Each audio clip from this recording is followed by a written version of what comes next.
Joining us now is Congressman Chris Stewart, a Republican who's on the committee. Congressman, thanks for being with us. So the initial findings say that the committee has found, quote, no evidence of collusion, coordination, or conspiracy between the Trump campaign and the Russians. Do you stand 100% behind that assertion? Absolutely, 100%. And it's very clear. And by the way, it's not just this committee that's drawn that conclusion. As Manu just said, this senior Democrat or Republican on the Senate side says the same thing. So does Dianne Feinstein, the senior Democrat on the Senate committee. So did Director Clapper. I mean, I would invite anyone, tell me the strongest piece of evidence that you have that supports the theory of collusion. Because Anderson, there just isn't. And we've been looking at this for going on 15 months now. Let me ask, the committee, as Manu pointed out, didn't interview Paul Manafort, didn't interview Rick Gates, Michael Flynn, George Papadopoulos, didn't subpoena bank records, Steve Bannon, Hope Hicks, Corey Lewandowski, Donald Trump Jr. They refused to answer a number of the committee's questions.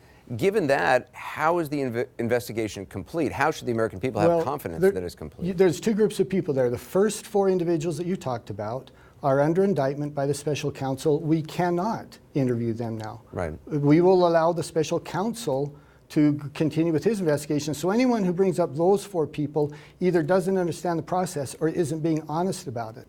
The other individuals you mentioned, many of them have come before the committee more than once. Hope Hicks was with our committee for something like 8 or 9 hours.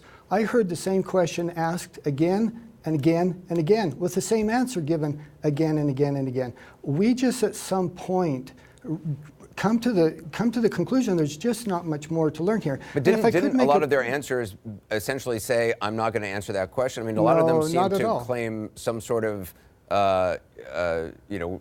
some sort of right not to answer questions based on presidential privilege.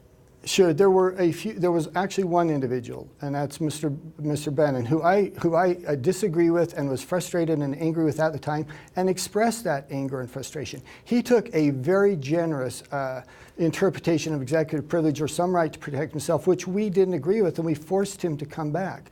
Mr. Lewandowski, for example, he came back over 2 questions, and it wasn't that he refused to answer them in the initial 9-hour interview. He just said, I want to be careful, I want to prepare to answer that question, and he came back and answered those questions. So I think the narrative or the story that these witnesses weren't willing to work with us is just not true. As I said, many of them were there for a long day and answered the questions that we asked them. There were a number of witnesses which Democrats on the committee wanted subpoenas to be issued against that Republicans declined. Is that correct?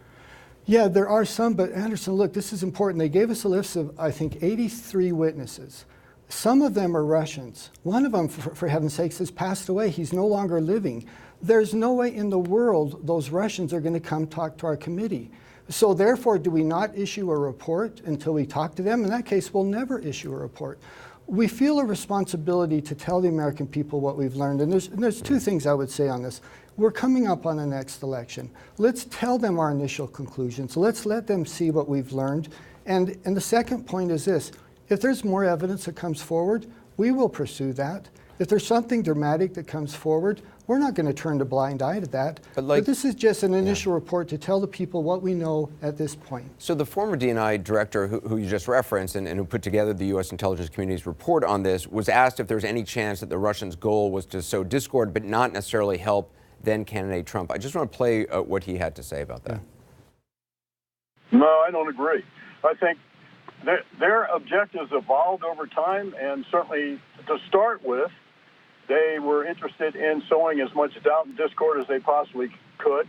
And because of starting with personal animus that President Putin had for Hillary Clinton, they wanted to do everything they could to hurt her. Then when things got serious with then candidate Trump, particularly when he became the nominee, they were attracted to him because they thought that he would be much better for them. Clapper 2 hours ago saying your committee's findings are wrong and that the current office of the Director of National Intelligence, which President Trump appointed the head of it, is also standing by that 2017 assessment. So what did the Republicans on the Intelligence Committee see that the FBI, the CIA, and the DNI missed? Yeah, I agree and then I disagree with the former DNI. I agree that they initially were just trying to sow discord to break down the foundations of trust. No question about that. But I have done something now that he has not done. And that is I have spent a couple days out to the CIA actually reading the raw intelligence. actually reading what we were basing this on. And when we release that report, we're going to be able to show, you know what, the CIA just got it wrong. Just like they did, by the way, in the Gulf War, where they said there was weapons of mass destruction that we didn't find. The CIA is not perfect. They often, or at least from time to time, will make mistakes, as do I, as do you, as do any agency. And we're just going to have to show people they were wrong on this. They just misinterpreted some very key intelligence and drew the wrong conclusions. That's actually a separate topic, and I look forward to talking about that, because we'll be able to release some of that information to the American people. Isn't that then I mean, aren't we talking about really the entire intelligence community having come to this conclusion? And I mean, if what you're saying is true, that is a massive failure of U.S. intelligence. Well, there's this one thing that's often said, at least it was said initially, all 17 agencies in the IC have concluded, and that wasn't true at all. It was the CIA, the FBI, and then by extension, the DNI. Those were the only ones who drew this conclusion, and Director of NSA said, I agree with it, but not with the same type of high degree of confidence. But once again, some of those individuals, many of those individuals, haven't had access to the raw intelligence like those of us on the committee have. And all we can do, Anderson, is go look at it and then try to report on our conclusions to it and try to do it in a fair manner. So you're saying people at the CIA didn't have access to CIA raw intelligence? No, or FBI? I'm saying that some of the other individuals who have, as Director Clapper did earlier, said that's not my conclusion, but I don't believe that he's gone out and looked at the raw intelligence like some of us on the committee have. As head of DNI, would he not have had access to that intelligence? Oh, he certainly would have. It's just whether he took the time to go do it. The fact that the Republican chairman of the committee, Chairman Devin Nunes, went to the White House, as you know, to give them information that it turns out the White House had in fact provided to him, and then essentially sort of seemed to try to cover it up or explain it away. Why should people have confidence in these findings? It does seem a very polarized. I mean, this is traditionally a committee which could be relied upon for bipartisanship. I mean, you're handling the most sensitive information. Yeah. It does seem to have been hopelessly divided, really, from the get-go. It has been very disappointing for many of us on the committee who enjoyed the bipartisan atmosphere of that committee previous to this. And we would like to recapture some of that. I have to tell you, I don't agree with your characterization of those events. I'll let Devin Nunes speak to that. He's capable of doing that, but I don't believe that, I don't agree necessarily with the way you've described it or characterized it. But let me make another point if I could. You're saying, well, Devin Nunes did something that we find kind of unusual or we can't understand, therefore the committee and the work of the committee is irrelevant or biased or somehow flawed. You know, that would be like me saying that some of the things that, look, I could go down a long list of things that the ranking member, Mr. Schiff, has said that turned out not to be true.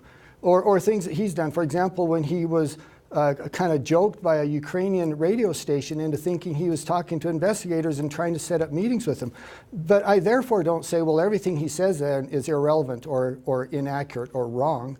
I think that would be unfair. You have to look at this in its totality. If you are disagreeing with Chairman Nunes on some action he took, to be fair, look at this in its totality. And by the way, wait until you see the report. Wait until you see our conclusions. I think once you do, you're going to say, this seems reasonable. It doesn't seem partisan. We tried very, very hard not to be partisan.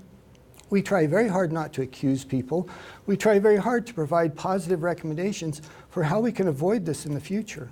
Just for the record, at the beginning of the interview, you quoted Senator Dianne Feinstein as saying there was no collusion. To be clear, she was asked months ago if she'd seen any evidence of collusion, and she said not so far. That's right. And if she has anything between now and then, please bring it towards our committee, because she certainly has not done that. Congressman Stewart, I appreciate your time. Thank you. Thank you, sir.